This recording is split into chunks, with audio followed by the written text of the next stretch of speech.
Why did the British Prime Minister make Ojukwu leave close to the end of the war?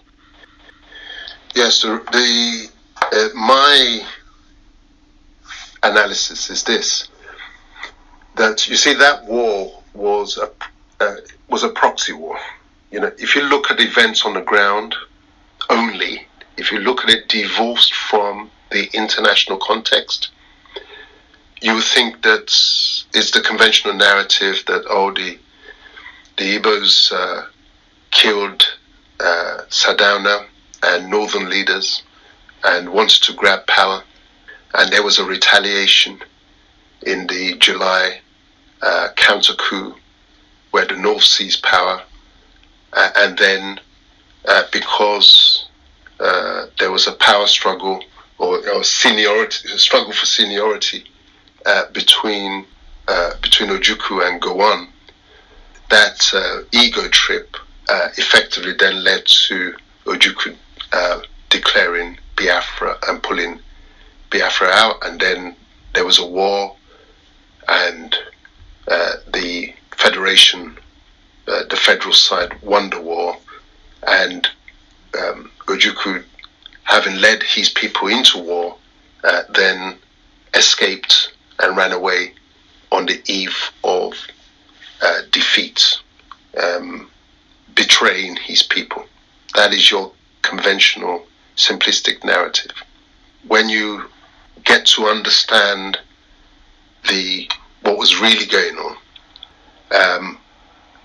you then see things differently, such that that war, in my opinion, was instigated in order to lock Nigeria, if you like, lock Nigeria up, because the free regions that had been left behind was not the way the British intended to leave it.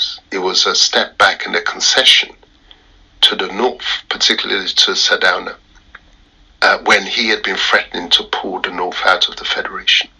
Remember the Arab riots, 1954. So it was a concession, but it was always understood to be a temporary retreat, because if those that regional loose federation had been left in place, from my research and the conclusions that I've drawn, those plates would have pulled in separate directions. Everybody will have been running at their own speed.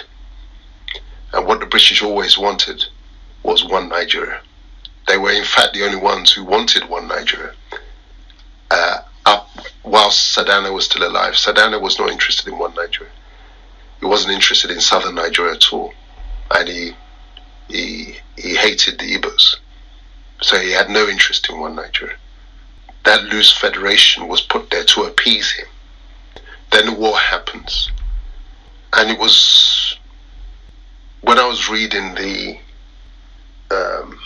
memoirs of the British Prime Minister, Harold Wilson, who was Prime Minister at the beginning of the war and to its end, is when I came across the evidence where he had travelled to Nigeria and met Gowon, and as he put it in his own words, he wanted to be satisfied that any settlement could be on any terms, provided it did not endanger the unity of Nigeria. Nigeria must remain.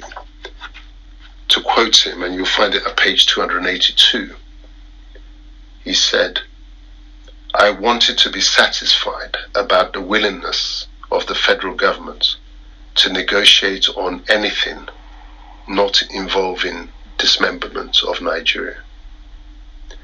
Then he went on to say, in the event of a military victory, he should let the colonel slip through his hands to safety abroad. Now, who's the he in that passage? That is Gowon. who's the colonel, it is Ojukwu. He should let the colonel slip through his hands to safety abroad. Now, the question is, why would Harold Wilson want that?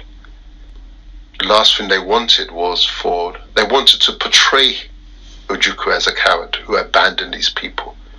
What effect would that have? Of course, it would demoralize his followers to say, we believed in you. And then in the final hour, we fought, we're ready to lay our lives down. And in the final hour, what happened? You ran away and abandoned us.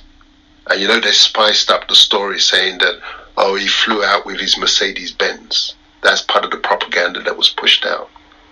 That was designed to demean Ojukwu, to reduce him in the esteem of his peoples, to ensure that he was not regarded as a martyr. Because the alternative, if he had still been in Nigeria, whether dead or alive, if he stayed in there, it could be a force for people to rally around.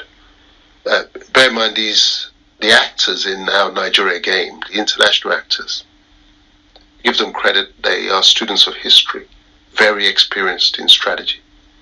And even the passage that I picked up in his memoirs, Harold Wilson's memoirs, you can see how carefully worded it is. It wouldn't tell you straight up the real detail. That would be in the classified records. But from here, we see enough to say, okay, we understand what happened. So Ojukwu didn't just decide to leave. And as I said in the passage that follows, it should come as no surprise that the war ended precisely in accordance with Wilson's script, when at 2 a.m. on 11th of January 1970, Colonel Ojukwu boarded the last flight from Biafra to safety.